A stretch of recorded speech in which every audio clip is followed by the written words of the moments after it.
Terima kasih Anda masih bersama kami. Bagi Anda yang baru saja bergabung, kami hadirkan kembali 3 berita utama hari ini.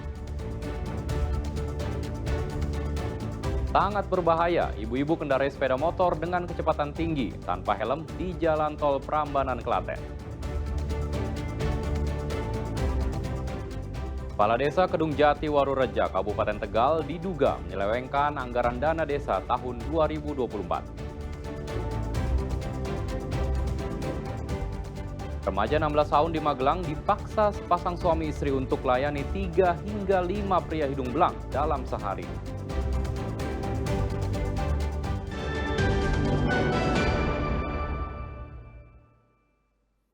Kepala desa di Kabupaten Tegal diduga menyelewengkan anggaran dana desa tahun 2024. Yang paling disoroti warga adalah penyaluran bantuan langsung tunai yang dinilai tidak sesuai. Warga Desa Kedung Jati, Kecamatan Warureja, Kabupaten Tegal, Jumat siang mendatangi kantor Bupati Tegal. Kedatangan mereka untuk mengadukan kasus dugaan penyelewengan anggaran dana desa tahun 2024 yang dilakukan oleh Kepala Desa bernama Kiswoyo. Kedatangan warga diterima secara langsung oleh Sekretaris Daerah Amir Mahmud. Saat audiensi, warga mengadukan beberapa hal. Yang paling dipersoalkan oleh warga yaitu transparansi penyaluran BLT dana desa tahun 2024 senilai 108 juta rupiah yang tidak sesuai. Pada tahun 2024, BLT hanya dibagikan kepada 40 orang penerima bantuan. Setelah ada desakan dari warga, BLT lalu dibagikan kembali pada tahun 2025. Padahal dana BLT itu merupakan anggaran tahun 2024. Selain itu, warga juga mempersoalkan anggaran dana ketahanan pangan, normalisasi saluran irigasi, dan pengelolaan bank sampah.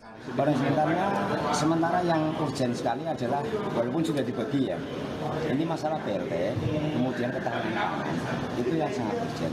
Dalam APBD tahun 2024 itu kan jumlahnya 108 juta.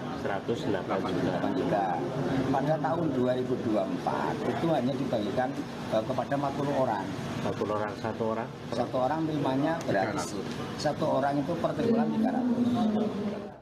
Sebelum mendatangi kantor Bupati, puluhan warga lebih dulu datang ke Balai Desa Kedung Jati untuk menemui Kepala Desa guna mempertanyakan penggunaan dana desa 2024. Kuncoro Wijayanto melaporkan dari Kabupaten Tegal. Kejaksaan Negeri Demak mengungkap kasus dugaan korupsi yang dilakukan pimpinan cabang Bank Pengkreditan Rakyat. Kerugian negara dalam kasus ini lebih dari 1 miliar rupiah. Pimpinan cabang PT BPR BKK Demak, cabang Wonosalam berinisial UH resmi ditetapkan sebagai tersangka dalam kasus pemberian kredit fiktif yang merugikan negara 1 miliar 78 juta rupiah. Kasintel Kejari Demak mengatakan tersangka melakukan survei atas dokumen untuk 2 debitur pada tahun 2020 dan 2021. Namun setelah ditelusuri, dokumen berupa surat perintah kerja atau SPK itu ternyata tidak asli alias fiktif. Akibatnya kredit yang disalurkan macet hingga merugikan negara lebih dari 1 miliar rupiah. UH dijerat dengan pasal berlapis dengan ancaman pidana 5 tahun penjara. Modusnya itu dia terkait kredit fiktif, kredit tahun 2020 dan 2021 pada saat COVID. Nah, yang mana setelah dilakukan penelusuran ternyata 2 SPK itu fiktif semua ya, fiktif ya. Pengakuan setelah dilaksanakan penelusuran, pencarian fakta itu pembangunan tidak ada, kegiatan tidak ada. Jadi ini pemberian kredit kepada kontraktor dari nasabah ke debitur, seperti itu.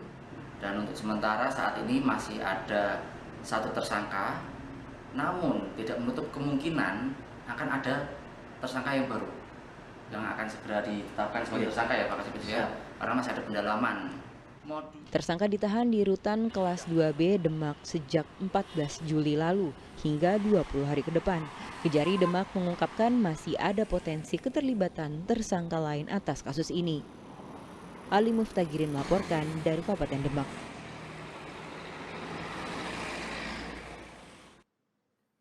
Dalam 3 pekan terakhir, harga tomat di Cilacap naik 5 kali lipat. Diduga penyebab kenaikan harga karena pasokan dari Tengkulak berkurang.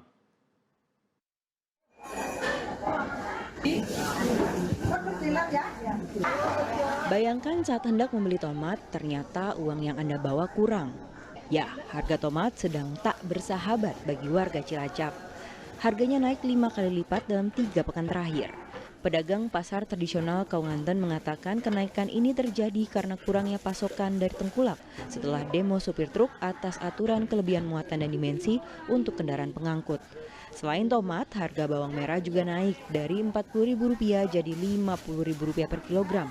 Begitupun harga bawang putih yang sebelumnya Rp32.000 menjadi Rp35.000, serta komoditas sayur lainnya berkisar Rp2.000 hingga Rp4.000 per kilogram. Sejak ada itulah demo-demo truk-truk itu katanya nggak begitu paham, terus jadi pada naik itu. Pasokannya berkurang atau gimana? Iya berkurang, susah. Kalau untuk penjualan gimana Mbak? Penjualan ya susah, ya belinya pada jadi sedikit-sedikit lah. Sementara bagi konsumen diberi 2 pilihan, antara tetap membeli dengan harus mengeluarkan biaya yang lebih besar atau mengurangi jumlah pembelian dari biasanya. Untuk mensiasatinya saya biasanya beli 1 kilo, sekarang belinya cuma seperempat. Terus gimana sebagai ibu rumah tangga Bu dengan kenaikan ini? Ya sebagai ibu rumah tangga yang mengeluh Mas, karena terlalu mahal. Ya harapannya sih agar harganya distandarkan lah, supaya ibu rumah tangga kayak saya tidak keberatan untuk membeli belanjaan. Warga berharap agar harga sayur mayur kembali normal, agar mereka tidak semakin pusing dengan melonjaknya harga bahan pangan di pasaran. Mardianto melaporkan dari Cilacap.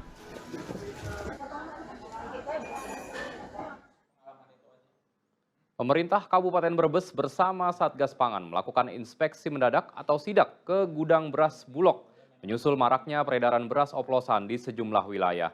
Pemerintah Kabupaten memastikan Brebes bebas dari beras oplosan. Bupati Brebes Paramita Widya Kusuma didampingi Satgas Pangan sidak gudang beras Bulog yang terletak di Jalan Raya Pantura, Desa Cimohong, Kecamatan Bulakamba, Brebes. Kedatangan mereka untuk memastikan stok beras di sini aman di tengah isu beras oplosan yang beredar di sejumlah wilayah, sekaligus untuk memeriksa timbangan beras sesuai dengan ukuran yang ditentukan oleh pemerintah. Pemerintah kabupaten berupaya meminimalisir peredaran beras oplosan dengan cara turun langsung ke lokasi menyedak pasar.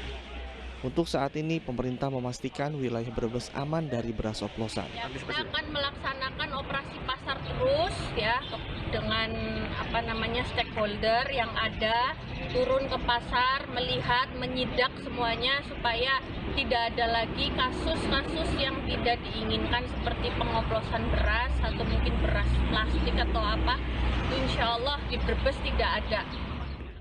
Antisipasi beras oplosan juga dilakukan dengan cara penyaluran bantuan pangan kepada keluarga penerima manfaat yang tersebar di 17 kecamatan di Kabupaten Brebes. Sugihartono melaporkan dari Brebes. Ya, meski marak beras oplosan, warga Brebes tetap antusias antre pembagian beras gratis. Bahkan mereka rela menunggu berjam-jam demi 10 kg beras. Senang bukan kepala ketika ibu-ibu ini mendapat 10 kg beras gratis. Sebab untuk mendapatkan beras mereka harus antre berjam-jam di Balai Desa Bulakamba, Kecamatan Bulakamba, Brebes. Belum lagi para ibu-ibu harus melalui pencocokan data. Bagi mereka yang terdaftar sebagai keluarga penerima manfaat, mereka harus membawa fotokopi KTP dan kartu keluarga sebagai syarat agar bisa mendapatkan beras gratis. Bantuan beras ini dinilai sangat membantu di tengah mahalnya harga beras di pasaran. Sebulan bisa. Keluarganya berapa?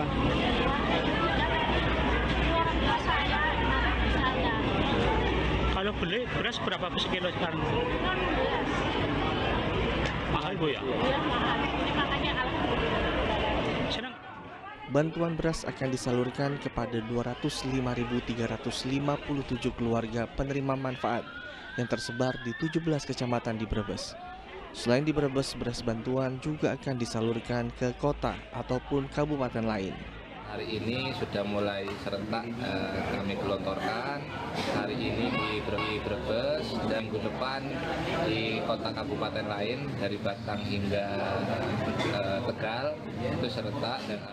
Total beras cadangan pemerintah untuk wilayah Brebes sebanyak 4.000 ton yang akan disalurkan secara bertahap. Sugi Hartono melaporkan dari Brebes.